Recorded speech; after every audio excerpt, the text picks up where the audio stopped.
Assalamualaikum warahmatullahi wabarakatuh. Alhamdulillahi hamdan katsiran tayyiban mubarakan fi kama yuhibbu rabbuna wa yardah. Wassalatu wassalamu ala rasulih Muhammadin wa ala alihi wa sahbihi wa man sara ala nahji ila yaumil qiyamah, amma ba'd. Jamaah rahimani wa rahimakumullah. Alhamdulillah, di hari kedua ini di kota Al-Madinatul Munawwarah kita akan melaksanakan city tour, perjalanan berbagai macam tempat-tempat bersejarah yang ada di kota Madinah ini. Di antara rute yang akan kita tempuh, yang pertama adalah kita akan menuju Masjid Quba, di mana masjid yang pertama kali didirikan oleh baginda Rasulullah Sallallahu Alaihi Wasallam, sekaligus sebagai tempat persinggahan manakala beliau hijrah.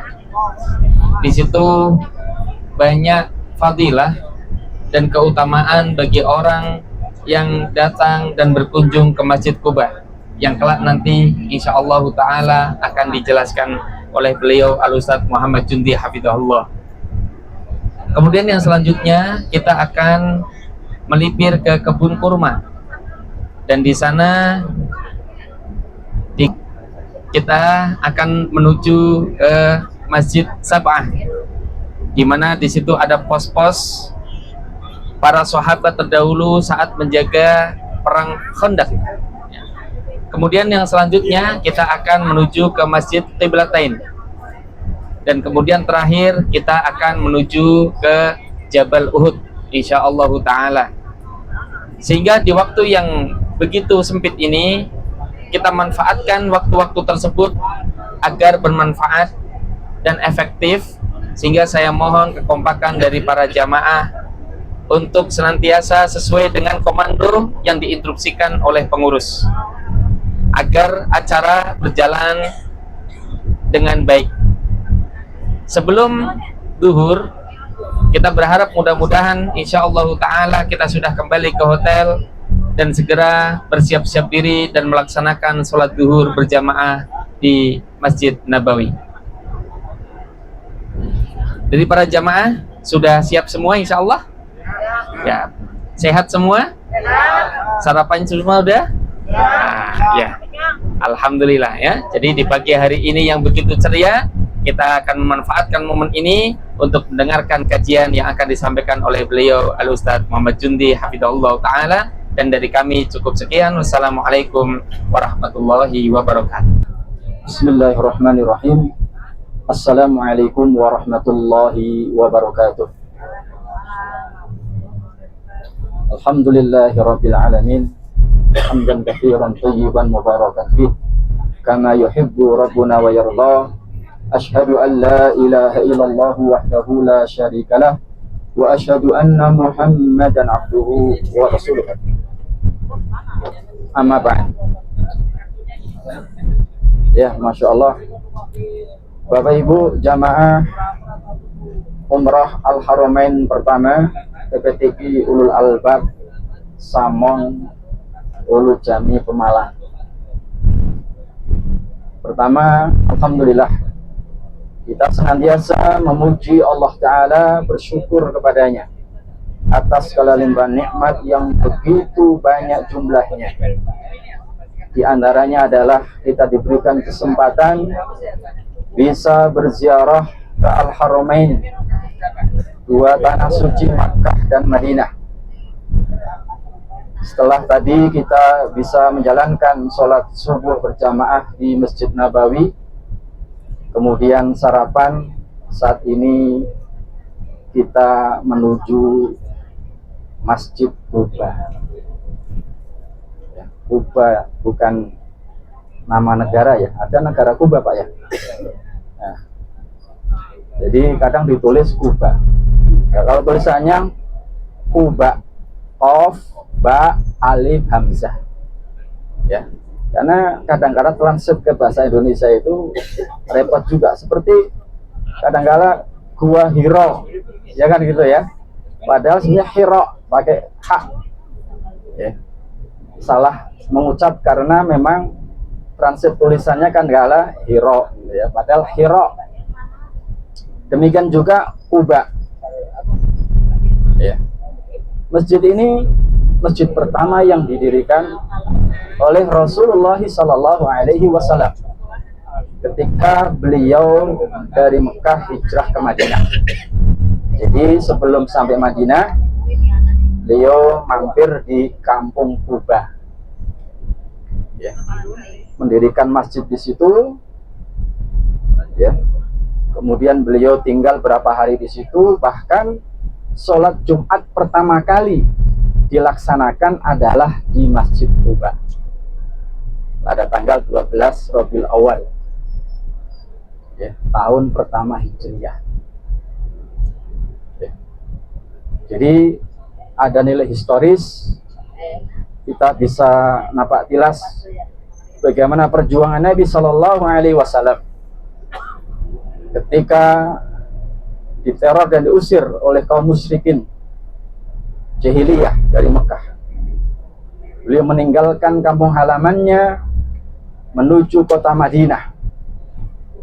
Nah, sebelum sampai di Madinah, ya, kurang lebih, ya, 4 atau 5 kilo, ya, beliau mampir di kampung Quba, mendirikan masjid sederhana di situ, melaksanakan sholat berjamaah dan juga sholat Jumat pertama kali. Di antara fadilah yang disampaikan oleh Nabi Shallallahu Alaihi Wasallam, terangkan dalam hadis yang sahih dikeluarkan oleh Ibnu Majah, beliau Shallallahu Alaihi Wasallam mengatakan, man tatahhara fi baiti, barang siapa yang bersuci dari rumahnya, berarti sudah punya wudhu.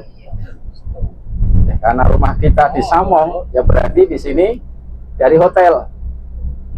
Ya, man tatahhara fi baitihi, barang siapa bersuci dari rumahnya, tsumma ata masjid Quba, kemudian dia mendatangi Masjid Quba,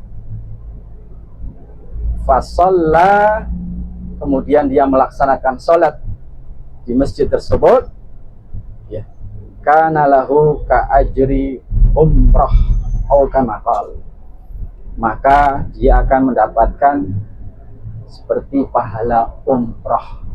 Amin Allahumma amin. Ya, makanya tadi woro-woro, ya, kita berharap Bapak Ibu kita ingatkan agar mengambil wudhu dulu dari hotel agar mendapatkan fadilah, keutamaan, ya, di antaranya tadi adalah mendapatkan pahala. Saat ini kita belum melaksanakan ibadah umrah karena manasik akan dimulai insyaallah, ya, nanti setelah kita keluar dari Madinah, kita akan mengambil mikot dari Bir Ali, ya.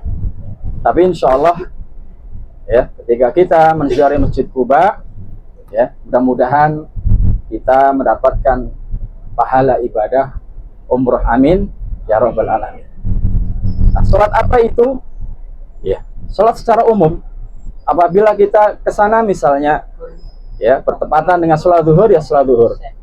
Tapi nanti kita, ya, bisa sholat duha, ya, sekaligus diniatkan tahiyatul masjid, ya, minimal 2 rakaat, bisa 4 rakaat, dilaksanakan sendiri-sendiri. Ya. Nah, Bapak Ibu yang dimuliakan Allah Ta'ala, ini sekilas tentang keutamaan daripada Masjid Quba.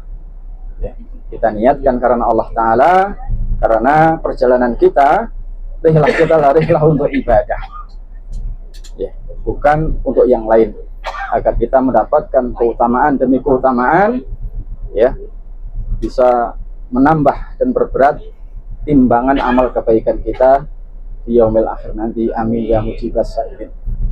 Ya. Di antaranya Masjid Quba juga disebutkan dalam Al-Quran secara tersirat, la masjidun usisa ala taqwa, sungguh masjid yang didirikan di atas ketakwaan. Yang dimaksud adalah Masjid Quba. Nah, itu lebih berhak untuk kita sholat di dalamnya.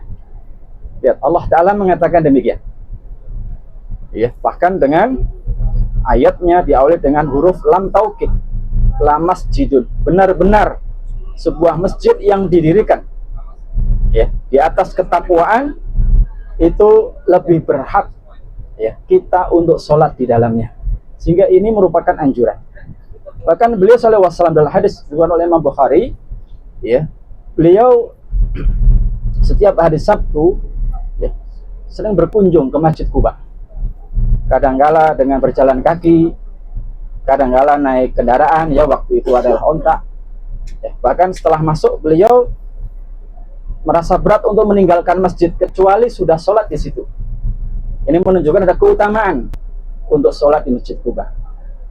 Bahkan penduduk Quba ini dipuji oleh Allah Ta'ala ya, karena mereka senang untuk bersuci ya, menjaga daripada kebersihan. Di antaranya adalah mereka menggabungkan antara istijmar dan istinja, yang mana pada zaman dahulu rata-rata adalah istijmar. Mereka ketika cebok itu hanya dengan batu atau yang menggantikannya, tidak dengan air. Tapi para penduduk Quba, ahli Quba itu menggabungkan. Setelah istijmar ya, setelah pakai batu, mereka ya bersuci ya dibilas dengan air. Ya, sehingga ya Allah Ta'ala memuji di dalam ayat Al-Qur'anul Karim. Nah, saya kira itu, ini goyang-goyang ya, jalannya macet ya, kurang kondusif. Insya Allah nanti di perjalanan berikutnya di masyair yang lain mungkin akan ditambahkan dan dijelaskan fawaidnya ya, nanti di Masjid Qiblatain, di Masjid Quba, di Jabal Rumah ya, di Uhud ya, nanti dengan Ustadz Mustafa Ta'ala. Ini sekilas sedikit tentang fadilah daripada Masjid Quba ya. Barakallahu fikum ya, kita nikmati perjalanan kita dan selalu berharap, berdoa kepada Allah Ta'ala akan mendapatkan keselamatan dan seluruh ibadah kita diterima oleh Allah Ta'ala. Amin ya Rabbal Alamin ya. Wa akhiru da'wana alhamdulillahi rabbil alamin. Wassalamualaikum warahmatullahi wabarakatuh.